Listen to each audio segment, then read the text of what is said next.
Cunoașteți vecinii ca pe tine însuți, așa am putea parafraza un vechi îndemn. Regiunea geografică în care ne aflăm este cel mai greu încercată de războiul pe care rușii l-au început în Ucraina. Dar o astfel de situație trebuie exploatată la maximum de statele care au aceleași valori și de multe ori aceleași probleme. Este deci momentul perfect să facem proiecte comune cu vecinii, mai ales că planurile nu sunt atât de greu de pus în practică. Radko Vlaykov, ambasadorul Bulgariei la București, ne-a invitat să trecem împreună frontiera prin punctul Giurgiu-Ruse, să observăm o problemă comună pe care o au țările noastre, dar și să discutăm despre soluții. Sunt Cristina Cileacu, începe Pașaport Diplomatic.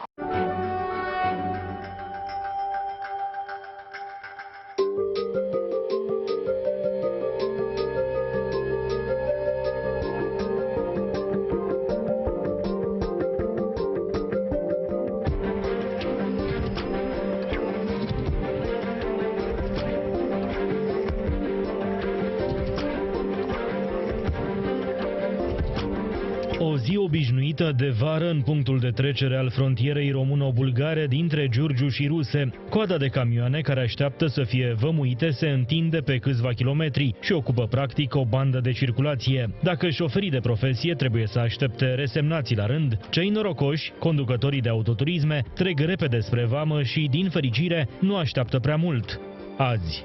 Din punct de vedere al atribuțiilor Poliției de Frontieră Române, v-am spus că deja s-au luat toate măsurile care erau în competența instituției noastre, astfel încât, în măsura posibilităților, pentru că există și acest număr foarte mare de turiști pe timpul verii, dar sunt prioritari, bineînțeles, și șoferii de autocamioane. Sunt suplimentate artere, sunt artere dedicate pentru ei și colegii noștri, colegii mei români, împreună cu omologii bulgari, efectuează controlul în comun, ceea ce înseamnă o singură oprire pentru șoferul de autocamion, inclusiv pentru turist, astfel încât încercăm să scurtăm cât mai mult timpul de așteptare în punctul de frontieră. Aceeași vamă, altă zi de vară și un accident nefericit care blochează accesul. De data aceasta, toată lumea este oprită și nimeni nu poate să estimeze cât va dura. Acest timp se calculează în ore din viață pierdute în așteptare, fără termen limită. Iar acest preț este plătit de fiecare persoană care trece prin punctul de frontieră Giurgiu-Ruse. Frontiera e foarte lungă,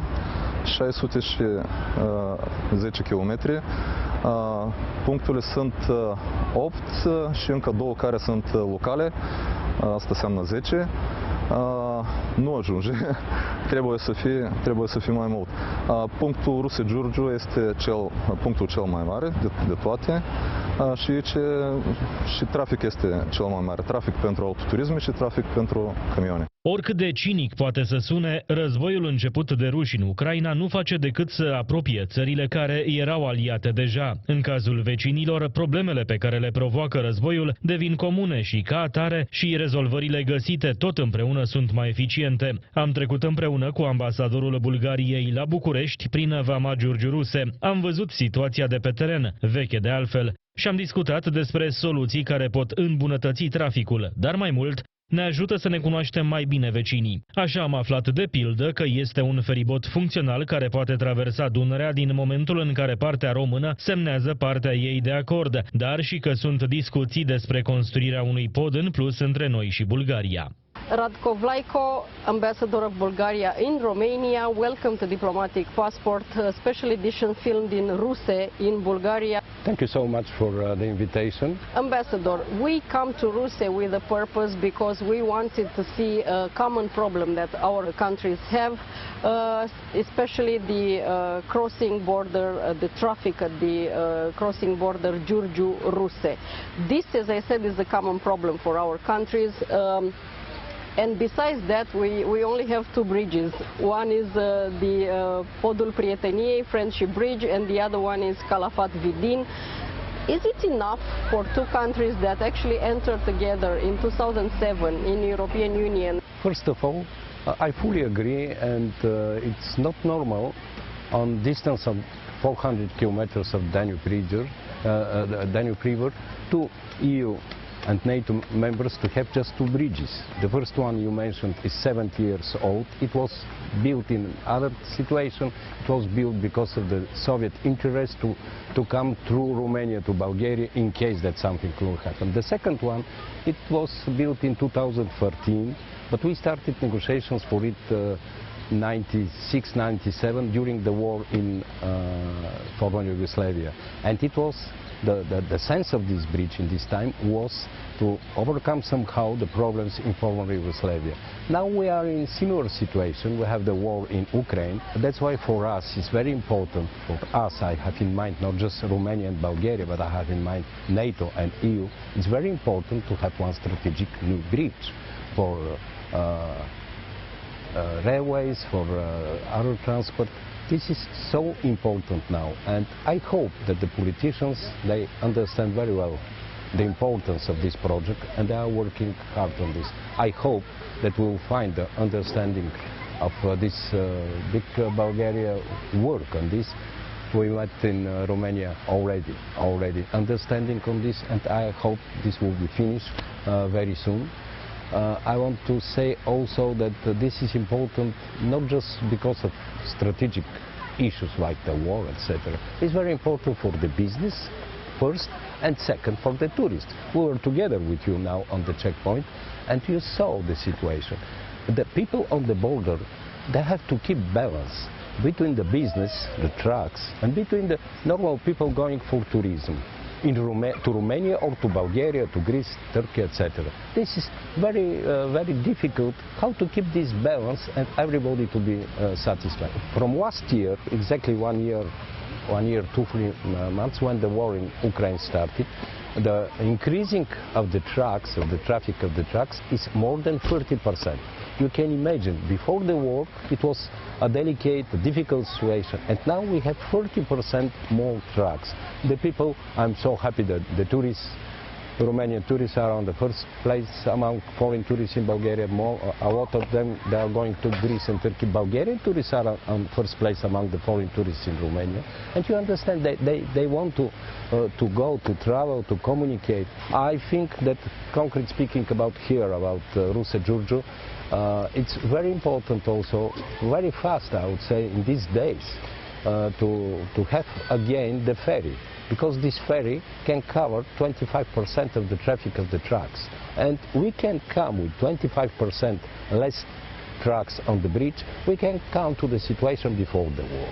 This is very important, and I count that our Romanian friends and colleagues and partners, they'll make their best to have this ferry as soon as possible.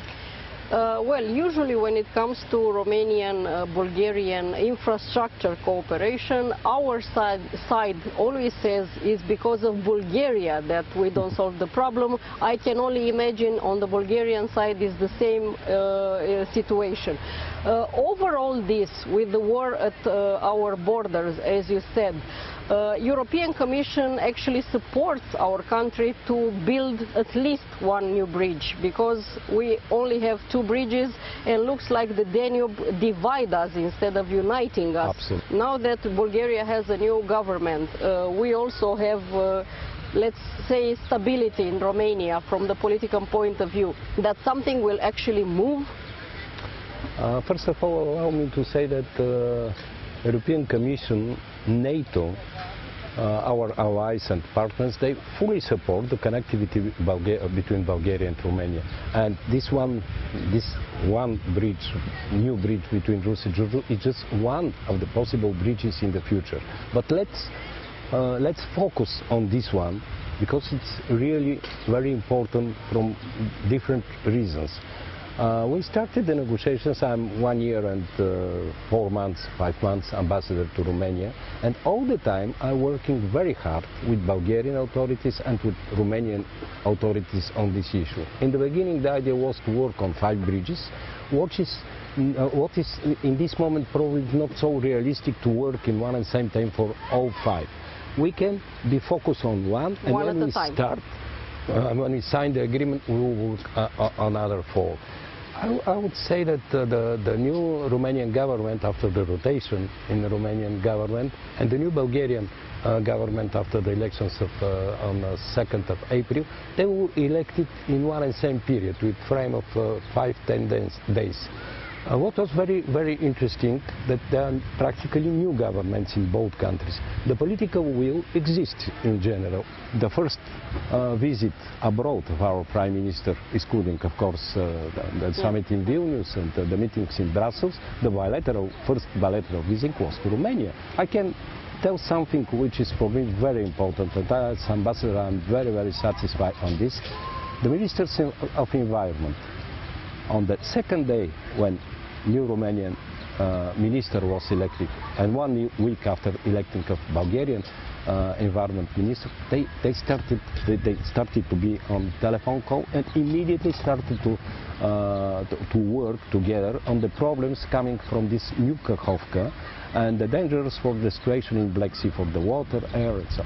It was excellent example of cooperation of these both ministers, how to manage, and now we have every day change of data between the experts in Bulgaria, 12 points in Bulgaria for air and water, and 12 points in Romania, air and water. They change, and so we have the view on very big territory on the Black Sea, how is the real situation, because this is for the people living there, and also important for the tourism, both in Romania and Bulgaria. We continue now to work, to change information, positions, to have common positions on Schengen, and this is very important. And I would say here excellent relations immediately established between ministers of foreign affairs.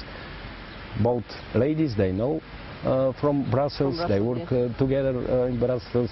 Something more what's also very concrete and important, ministers of energy. I'm very, very satisfied how our relations in the energy, because there are big projects and so on, but in general speaking, the connectivity between us is very important. I understand the governments are new, let's say. In our case, it's just a rotation. In your case, it's a more complicated issue, but at least you have a government. But do concrete steps will be taken? Because I think both of our population, both our people, are sick and tired of hearing that we have excellent relations with everyone till we cross the border and we find out we have to wait for hours. You are absolutely right, but I can tell you that I see one new political spirit in our relations. This is not just words, this is something very concrete.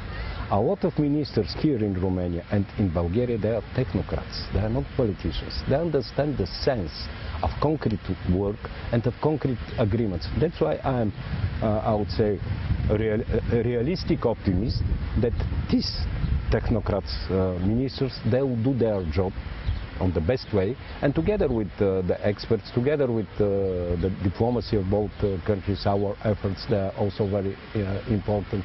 I'll mention here Ambassador Brânduș Prădescu, my colleague, Romanian ambassador to Sofia, who are pushing our governments, both in Bulgaria and Romania, really to be realized all these concrete steps. Fully agree with you that the people, they want something concrete and not just political declaration. But as I mentioned, we have some kind of new political spirit, which is concrete with all these efforts to be concrete. And I'm sure that speaking about borders, we will see movement. Of course, I see here the best solution is, of course, Schengen, both countries to be in Schengen. Let's hope that in frame of few weeks from now, when your program is recorded, in few weeks the issue has to be solved. Second, we have to work really about this connectivity. And speaking about Ruse, Giurgiu, this ferry, this is not so difficult issue, this is not so complicated issue. The ferry is ready to work. It's just one sign. And who is not signing? We have agreement from 29th of April last year. It was signed agreement for this ferry. Just one sign in your government to let it work. At some point, your Minister of Interior had a declaration saying that he believes that our countries will be in Schengen in October this year. We're filming this interview in August, and recently the Minister of Interior from Austria said that no way this will become reality. How is the feeling in Bulgaria? Because in Romania it was a big disappointment at the level of the people for not being allowed to become a member of Schengen. How is the situation here? Speaking about Austria, I can tell you that the political life now is very dynamic. And all these statements, declarations, they can be changed very fast.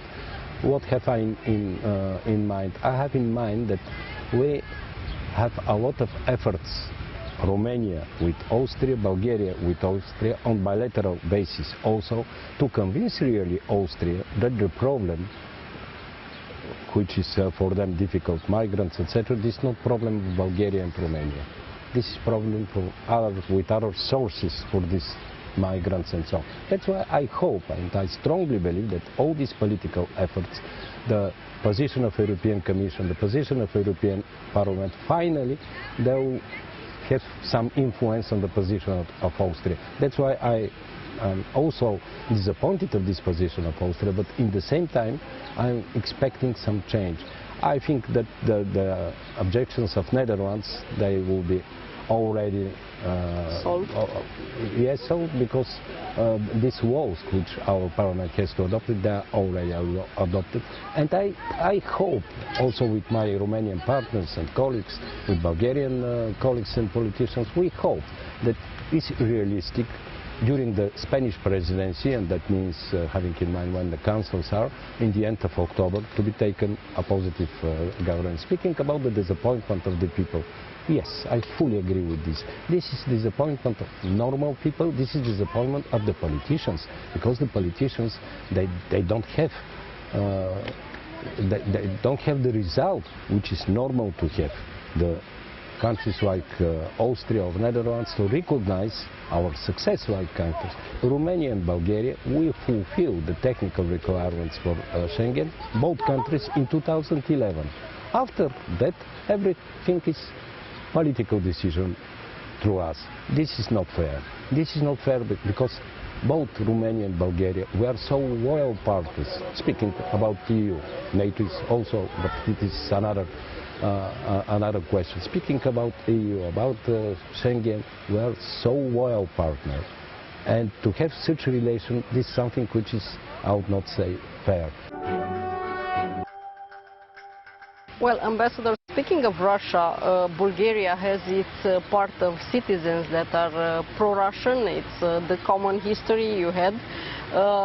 Then again, your president is rather pro-Russian, but on the other side we had the governments, and not only the current, the previous government as well, that actually supported Ukraine. Which is the line of the country now regarding the war in Ukraine? Because as you said, indeed, there is this crux starting to appear at the level of the European Union and NATO members, that maybe we are not supposed to help Ukraine as much. Speaking about this, if the pro-Russian people in Bulgaria are more than the pro-Euro-Atlantic people, I'll give one very simple example. After the start of the war in Ukraine, we had 3 times parliamentary elections. In all these 3 parliamentary elections, the result was one and same. We had, and we have now in the parliament and in the government, very strong Euro-Atlantic majority, constitutional majority. That means that the Bulgarian society prefers to have Euro-Atlantic politicians than pro-Russian politicians. This is very important to say, and we are seeing this with the results in the elections. But the most important, the line which is following, this is really our to be strong members of NATO and EU, and speaking about Ukraine, to give our full support like our partners and allies in NATO. And we are doing now this very consequent, very concrete. We have to be united in the war against their Russian hybrid war, and the people there to understand what's the real situation, what's the truth. And this is, speaking about pro-Russian orientation in Bulgaria, this is not so as you can see very often. If the Bulgarian people are pro-Russian oriented, it will be not majority of 75% in the parliament. Speaking of the Black Sea, because you mentioned the joint cooperation at bilateral and also NATO level, in case of Romania we already have some bombs falling not far away from Tulcea. Ismail is an area quite close to Romania and it was under Russian attack. You expect the same kind of reactions from Russian side in case of Bulgarian Black Sea seashore? Thanks God, they were not died people, there were no consequences on Romanian territory with exception of one boat and so on. But let's say here the geography is so that you are really very close. Yes. We are on the Black Sea. We are through Romania to Russia. That's why Romania somehow is between us on first line. I hope that all the efforts from NATO countries here in Black Sea and also all the measures which were taken, they will not allow the Russians to play their game in the Black Sea. Romania and Bulgaria will do our best for this Ukrainian grain to go through the sea or through our territories and to be exported to these countries.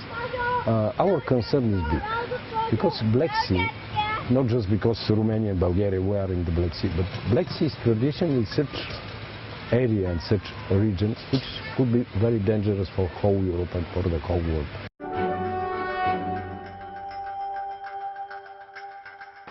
Atât pentru astăzi, dar rămânem în continuare online pe pagina de Facebook a emisiunii și pe contul nostru de Twitter.